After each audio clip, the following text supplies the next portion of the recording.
Calder discovers his own family name written into the original accord, not as victims, not as bystanders, but as the architects of the binding. And he is the last anchor holding it together. Welcome to Untold Lores, the name in the original accord, part 3 of 4.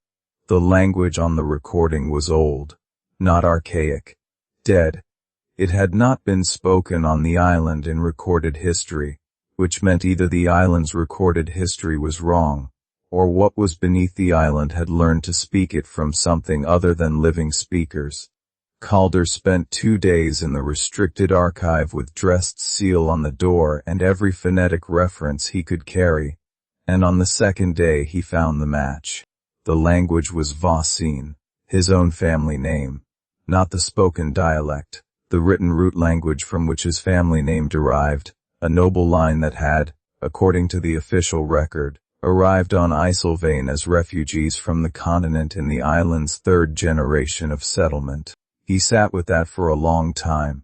Then he pulled his own family record, the official version. It was exactly as he had always known it. The Voss line, 3rd generation settlers, minor nobility, archivists and scholars since the 2nd century.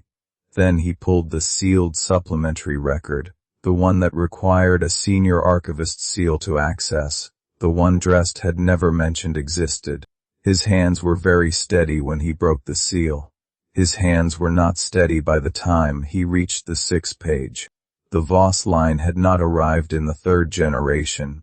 They had been on the island since the founding, since the 1st year, since before the accord was signed. There was a name in the original document, not the public version, the document he had found in the locked drawer. A name listed as primary witness and guarantor of the accord's binding terms. The name was Calder Voss, Calder's ancestor, present at the signing, one of the architects of the containment. He kept reading. The further he read, the worse it became. The binding worked not just through the accord's language and the island's altitude. There was a third component, a bloodline anchor. Someone from the Voss family had agreed, as part of the original terms, to serve as a living conduit for the binding. As long as a Voss lived on the island, the binding was reinforced at the personal level. It was not magic in any dramatic sense. It was more like a signature, a continuous biological attestation that the accord was still honored. Calder put the record down. He picked it up again. He thought about the entity below and its recording. It had spoken in Vossine, not because it had learned the language from documents, because it had been listening to the bloodline for 200 years, because it could feel the binding through the anchor, because it knew his name. He went to find Drest and found the study empty, the desk cleared, the brass cylinder gone.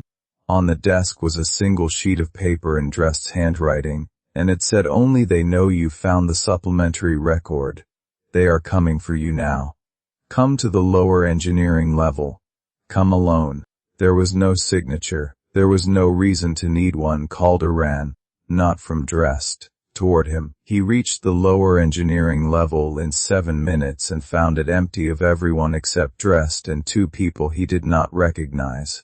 A young woman in engineering corpse gray with a bandaged left hand, and a man of middle age in no uniform at all, who had the particular bearing of someone accustomed to giving orders from a distance. Drest introduced neither of them. He said, "We don't have much time." He said, "They've decided to accelerate the descent." Calder said that made no sense. Why would anyone want to accelerate the descent toward something dangerous? The man in no uniform said, "Because some people believe what's below is not dangerous. They believe it is powerful. And they believe if they're the ones who break the binding, they will be the ones it works with." Calder looked at the young woman with the bandaged hand. She was looking at the floor. He looked at Drest. He said, "How long?" Drest said, "The new rate puts us at 300 feet in 6 days. Then he said the part that made everything else rearrange itself into its true shape. He said the binding doesn't just dissolve when the island hits the threshold. It inverts. The anchor, the Voss bloodline, doesn't just stop reinforcing the containment. It becomes a doorway." Calder Voss was not just a scholar who had found a dangerous secret. He was the key. He had always been the key, and in 6 days, unless something changed, whatever was beneath the island would not simply be freed. It would come through him. The entity below has been listening to Calder's bloodline for 200 years. It knows his name, and in 6 days, when the island drops to 300 feet, it won't just be free. It will use him as the door. That's it for part 3. Follow Untold Lores for part 4. Like and subscribe for daily stories.